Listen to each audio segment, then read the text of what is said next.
in Jesus Christ.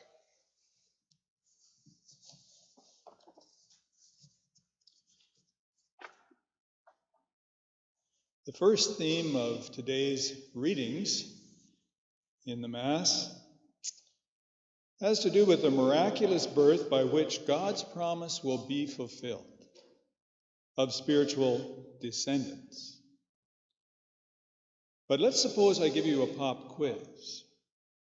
If I were to ask you whose birth I'm talking about 1,800 years before Christ, how would you respond? What would be your answer? Well, the answer, of course, has to do with Isaac. Because our story really begins with the first book in the Bible, the book of Genesis, where we have another miraculous birth, a birth by which God's promise was fulfilled, the promise to Abraham. As I've said, this is 18 centuries, more or less, before the time of Christ. And at this point in the narrative, Abraham's wife, Sarah, was far too old to have children in a natural way. So her birth of the promised son, Isaac, was a miracle. Or, as some Bible translations will say, God opened her womb. And that's not the first of several miraculous births in the Old Testament. Every one of them served as a sign of God's special care for his people Israel. But there was never a virgin birth. Let's keep that in mind. So our first thought, our first theme is that of a miraculous birth of a son through whom God will fulfill his promises. Well, we have another theme emerging in today's readings, and that is the magnitude of God's generosity. This is a beautiful thought. I really cherish it. Because you see, God makes a divine promise, and that promise is going to bring salvation not only to the Jews, but to all nations, to all peoples, to those of us not Jewish this very morning, including us. Peoples as many as the stars in the heavens. Abraham, of course, at that point is in ancient Palestine. He's gazing up at a night sky without, by the way, today's light pollution, so it's only darkness. And one article I read years ago suggested that with the naked eye, Abraham could have seen approximately 6,000 stars. So as Abraham hears the whisper of God, the promise of God, this promise of God, he looks up at several thousand stars. You can imagine him trying to count somewhere between 90 and 100 he gives up. And he marvels at God's generosity. So many stars. What a magnificent promise of God. But today, thanks to modern science, we look up at those stars and we see far more than 6,000. A quick Google search informed me that overall in the cosmos, not just our galaxy, the Milky Way, but the entire cosmos, there are an estimated 1 times 10 to the power of 24 stars, burning suns, each perhaps with its own solar system. 10 to the power of 24, 10 with 24 zeros after it. There are more stars in the cosmos than all the grains of sand on planet Earth. That's the measure of the bounty, of the generosity of God's promise to Abraham of spiritual descendants. Magnificent generosity. The immeasurable magnitude of God's generosity. And our third thought, and now we're in today's reading from the Gospel of Luke, is that the fulfillment of that magnificent promise to God, by God to Abraham through a son, is fulfilled in this reading in the Holy Family. It's now 1,800 years after God made his promise to Abraham. God does not forget his promises ever.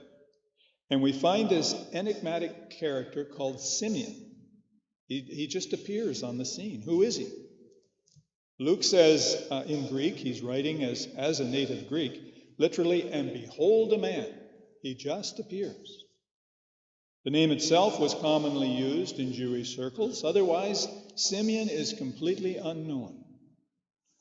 Fortunately, Luke does give us a brief description of his character.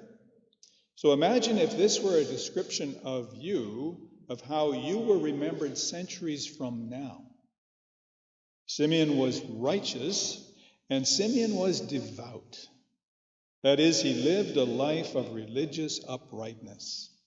He was devout, he was righteous.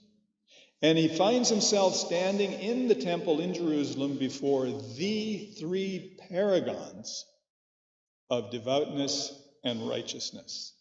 The Holy Family, Jesus with Mary and Joseph. Jesus, that is, through whom God will grant to Abraham numberless spiritual descendants. Jesus, the fulfillment of God's promise. 1,800 years later. And yet, before we close, let's reflect again on the humility with which Jesus is born. For example, have you ever asked yourself this question? Why would Mary, such a righteous and devout woman, have been alone at the time of Jesus' birth? When a woman is most in need of those to come alongside, especially other women, why was she alone? The professor who directed my doctoral thesis in theology, Professor Greg Bloomquist, made a lovely comment to me on Facebook on Christmas Day. So this is his thoughts. He mentioned that in a Mediterranean culture, kin, that is family, clan, were always expected to provide for each other. There was no social network other than your kin, your clan. If Joseph was from the town of Bethlehem, and he was, his kin would normally have welcomed them. There would have been no need to stay in the inn. That would have been unthinkable. So why didn't the family, the Holy Family, receive such a welcome? Well, the answer is given by Luke. It's very subtle, but he says Joseph and Mary were betrothed, not married. The one thing that ancient kin could not accept in an ancient honor-based society was dishonor. And Joseph would have brought into their house, collectively speaking, in Bethlehem, dishonor by bringing in a clearly illegitimate birth about to take place. And as Professor Bloomquist points out, here we have a better sense of the scandalous, the dishonorable birth of Jesus. I mean, if you want a vivid contrast, just think in the previous chapter in Luke's Gospel. When John the Baptist, the forerunner, is born, he's surrounded with kin, with family, at the moment of his birth. Jesus is born alone. In the story, it's just Mary and Joseph. So as we close, let's remember, through his whole life, according to St. Luke, Jesus truly was a man of sorrows. But he brought divine joy to all of those with whom he came in touch. Divine joy. He invited everyone he met to become a part of God's eternal divine family, to become a part of God's Abrahamic family, if you will. If, and this is critical, if they would receive him. If they would receive him. May that joy be yours on this feast day of the Holy Family.